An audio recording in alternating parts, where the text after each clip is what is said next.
បាទគោរពជំរាបសួរពុកម៉ែបងប្អូនបាទថ្ងៃនេះមានរបស់ពិសេសបាទរបស់គ្រប់ថៃសាបតខ្លួនទេតែអត់មានអីផុសចែកជាវអស់ហើយអញ្ចឹងអត់មានអីនេះទេតែចេញមកពីព្រៃដែលមកដល់អត់បានថតផងគេយកអស់លីងអញ្ចឹងមានតែថតរបស់ចាស់ប្រហោះលេងសិនបាទលំដាប់ពិសេសបាទគ្រប់ថៃសាមកដូចជា8ភាសាហើយបាទត្រូវនឹង8ឆ្នាំហើយគ្រប់ថៃសាមក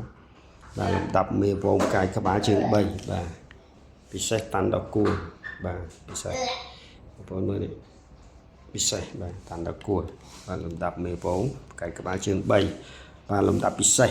បាទលំដាប់តៃសាមេវងតៃសាយើងមិនដឹងថាម៉េចតែដឹងតែគាត់តៃសាស្មាស្នាមប្រេះដែរមិញតែគាត់ដុសបាទដុសនេះដុសឡើង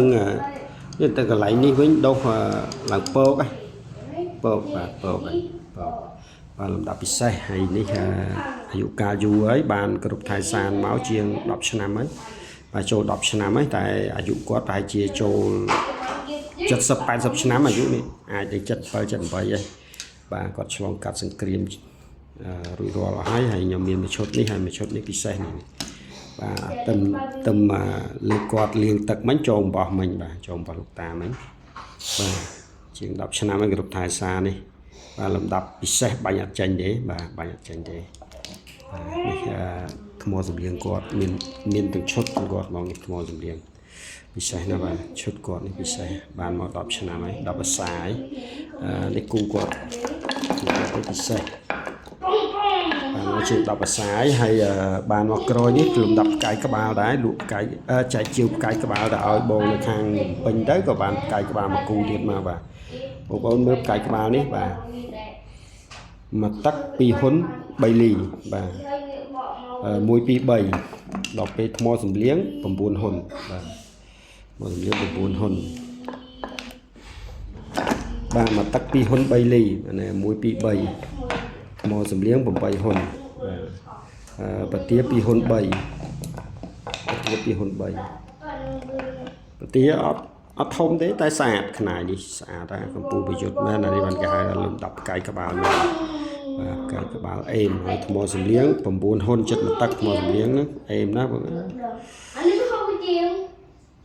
អេមមកលៀងអេមបាទហើយខ្ញុំមានខ្នាយគ្រប់ថៃសាប៉ុណ្ណឹងនេះជារបស់គ្រប់តខ្លួនជាមួយនឹងព្រះអង្គភ្លុកតម្រៃបាទជាមួយនឹងភ្លុកតម្រៃពាក់មួយសិនពាក់មួយយកយអ៊ុនមានតែជះបាទនេះសម្រាប់ការពារគ្រប់ថៃសាបាទនេះកូនសកត់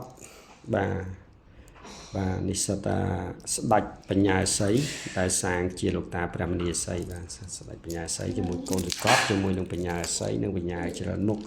ជាមួយនឹងថ្មទឹកឃ្មុំបុរាណរបស់ខ្មែរយើងបាទពិសេសបាទកូនសកត់ដាក់តាមខ្លួនរាល់ថ្ងៃកូនសកត់នេះបាទដូចជាគ្រូបាជាយើងហ្នឹងយកទៅណាទៅគាត់យកទៅតាមដែរនេះ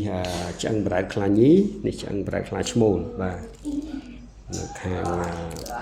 ខ្វាយបាទឆ្អឹងប្រែតពិសេសញីឈ្មោលបាទហើយអេមបាទបងប្អូនមានអីទេគ្រាន់តែជាថតផុសលេងទៅរបស់យើងសតការពារមកទៅហឹងបាទមានតែជះមានចេះស្ដាយើងគ្រប់ស្រឡាញ់បាទហើយក៏សូមបញ្ចប់វីដេអូប៉ុណ្ណឹងដែរបងប្អូនសូមរៀបរាប់តែប៉ុណ្ណឹងទេសូមអរគុណច្រើនសុខសប្បាយលាភជ័យហេងទាំងអស់គ្នាបាទបាញ់អត់ចេញស្អាតបាញ់ចេញនេះសាអត់បាញ់អត់ផ្ទុះបាទសូមអរគុណ